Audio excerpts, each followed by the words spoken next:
সম্মানিত দর্শক ও শ্রোতা মণ্ডলী, আপনাদেরকে জানাই প্রীতি ও শুভেচ্ছা। শুভ দিন। আজ মঙ্গলবার 8ই জুলাই 2025 খ্রিস্টাব্দ। আজকে আমাদের জন্য মঙ্গল সমাচার, সাধু মথি রচিত মঙ্গল সমাচার 9 অধ্যায় 32 থেকে 38 পদ। পাঠ করছি আমি ডিউ ডমিনিক মুর্মু। পাঠের শিরোনাম: অপদূতগ্রস্ত একজন বোবার বাকশক্তি লাভ।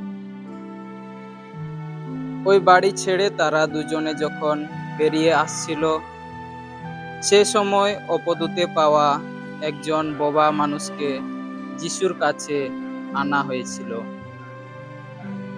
তখন সেই অপদূতটাকে তাড়ানো হলো, আর সঙ্গে সঙ্গে বোবা লোকটিও কথা বলতে লাগলো। সেখানে ভিড় করা লোকেরা তাতে অবাক হয়ে গেল। তারা বলতে লাগলো, ইসরায়েল দেশে এমনটি আর কখনো দেখা যায়নি। কিন্তু ফরিসিরা বললেন, ও তো অপদূত রাজের শক্তিতেই অপদূত তাড়িয়ে বেড়াচ্ছে। এরপর যিশু প্রতিটি গ্রামে ও শহরে ঘুরে বেড়াতে লাগলেন। ইহুদিদের বিভিন্ন সমাজগৃহে উপদেশ দিতেন তিনি। ঐশ্বরাজ্যের মঙ্গল বার্তা প্রচার করতেন এবং মানুষের যত রোগ, যত ব্যাধি সারিয়েও তুলতেন। একদিন লোকের ভিড় দেখে তাদের জন্য তার কেমন দুঃখ হলো। ক্লিষ্ট অবসন্ন তারা যেন পালকবিহীন মেষেরই মতো।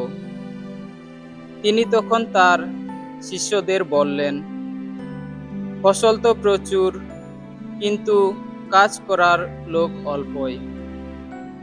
তাই ফসলের মালিককে মিনতি জানাও, তিনি যেন তার শস্যক্ষেত্রে কাজ করার লোক পাঠিয়ে দেন। খ্রিস্টের বাণী। খ্রিস্ট প্রভু, তোমার প্রশংসা হোক।